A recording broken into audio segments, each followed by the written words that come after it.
went ahead and had breakfast, and now it's time for breaking camp.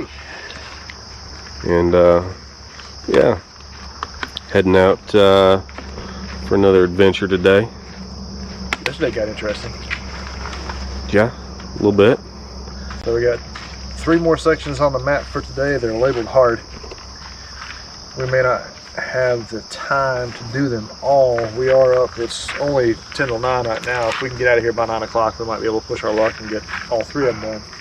One of them is about 13.5 miles and it's supposed to take 3 hours and 50 minutes to do. So that one may get axed. Not that we wouldn't love to do that one, but we've got a reservation at a campground a ways away. And don't want to be setting up camp in the dark. Exactly. So we're going to assess the situation mid-traverse and see what we can come up with and just play it by ear. Right now we're packing up camp. Dan's got his hammock down. Dane's working on his tent. We'll get the iCamper put down and Chris's tent packed up and start rolling out here hopefully in the next 15-20 minutes. Day 2 started with sunny skies and high morale. Breakfast was good and we took the opportunity to reflect on the previous day while questions about what was around the corner banged around in our heads. Today's trail would be all new to us, tackling sections Hard 1 and Hard 2, while taking in some of the other portions of the Kentucky Adventure Tour that were, to us, previously unexplored.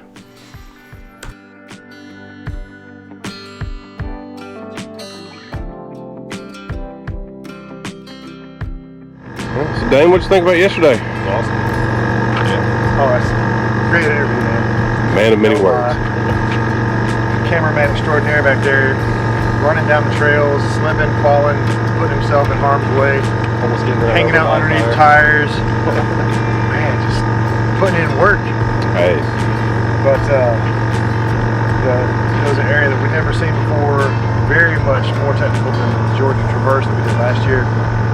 Also, just a lot of fun.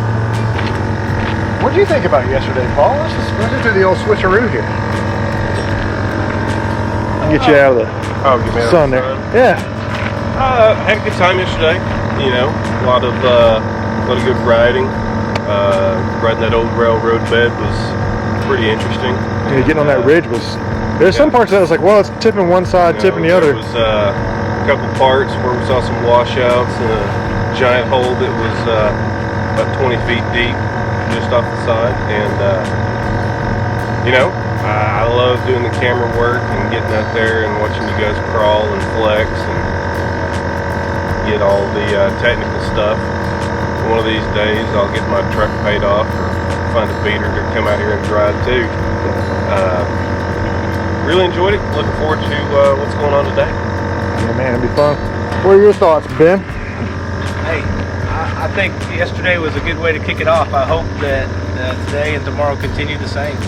I like just traveling dirt roads and gravel roads, but anytime you can add a little bit of teamwork and four-wheel drive to it, it's even better. So, yeah. The technical aspect, absolutely. I hope that it continues today in those harder sections that we're planning to go to. That gives us a bit of a challenge. Nothing where we're going to break stuff, but enough where we got to stop and think about it.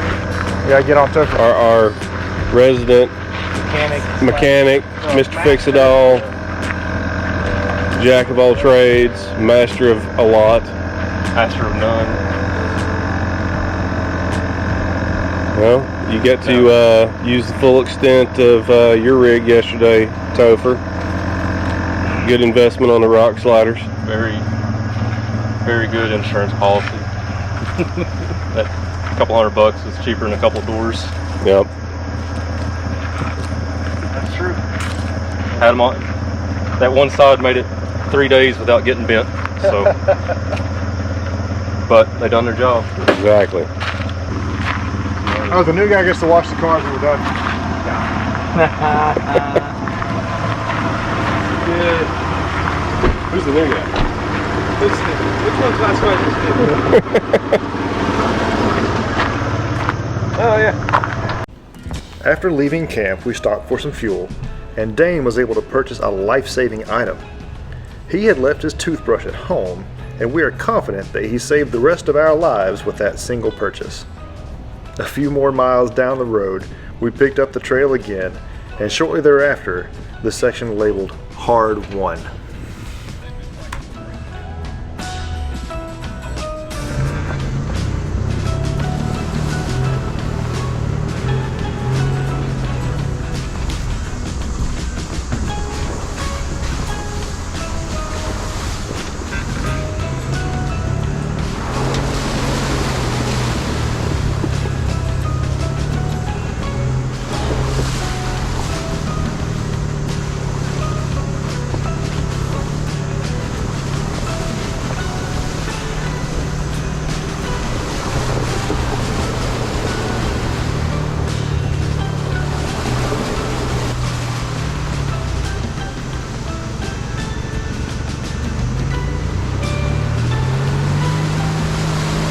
After this hole, we encountered some Jeeps, also exploring the area. Their trail guide assured us that we were on the right route and wished us well. He also assured us that the 4th Gen was not going to make it without some serious help. Ben and I just smiled because that guy doesn't know Topher.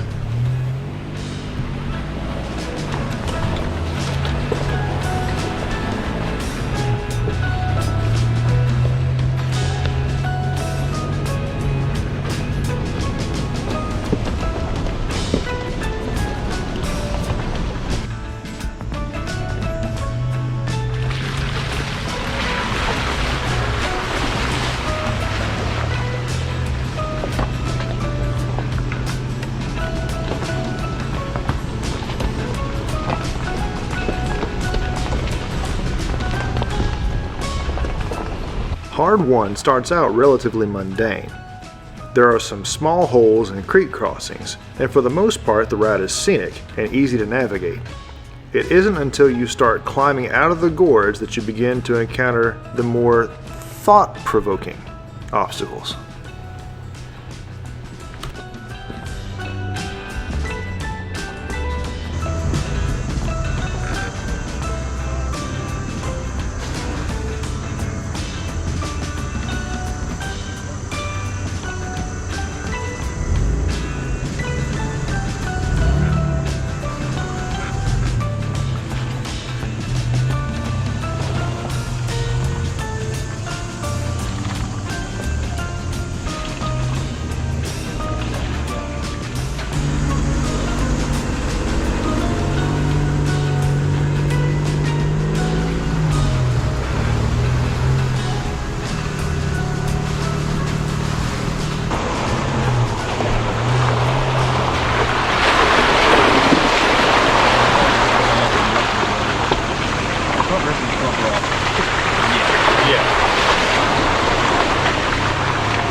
Well, after seeing him pull up there and back up, I thought,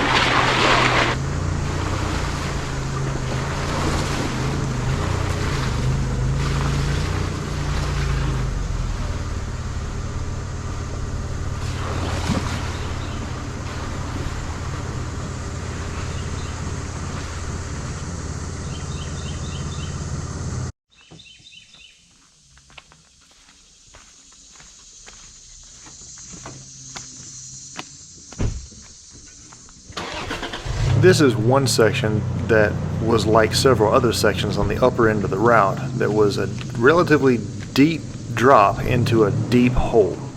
We got out and walked this one to make sure that we thought we could make it through the other side.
From here, the route became less technical except for a section or two. Climbing onto a ridge and following a spine, occasionally encountering rocks or mud, we continued to push the rigs along the route to rejoin the Kentucky Adventure Tour proper. It still had its challenges though.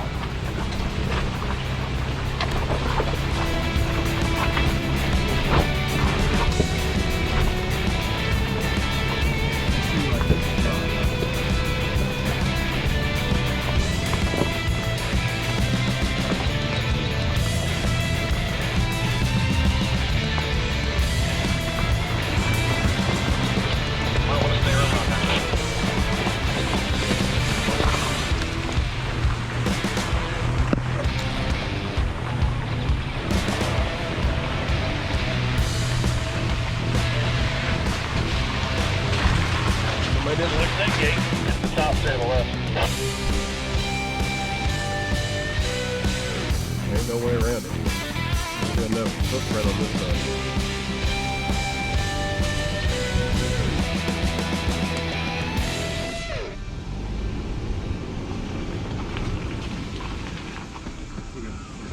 This is gonna go whichever way it wants to go, right?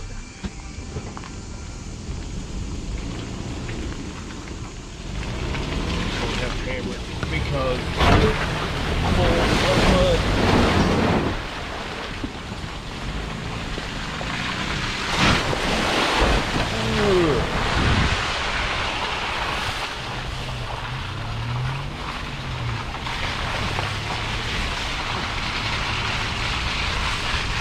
Oh, hey, how you driving your man?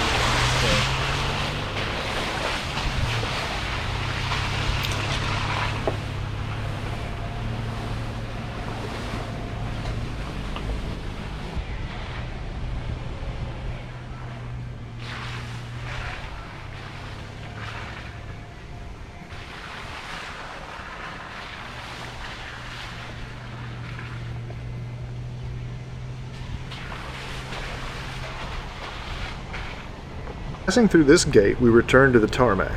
We pounded pavement back to Beattyville, reprovisioned, then made our way towards Hard 2, further to the southwest. Once on the route, we stopped for sandwiches just off the trail. We had plenty of company in the form of yellow jackets.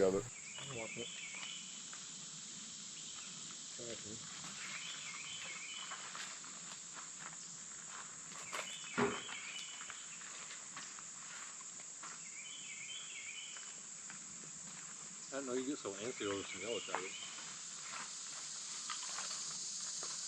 I say stay on my personal space. After lunch, it was back to business.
Driving along this ridge, you can get an idea of how majestic this area is.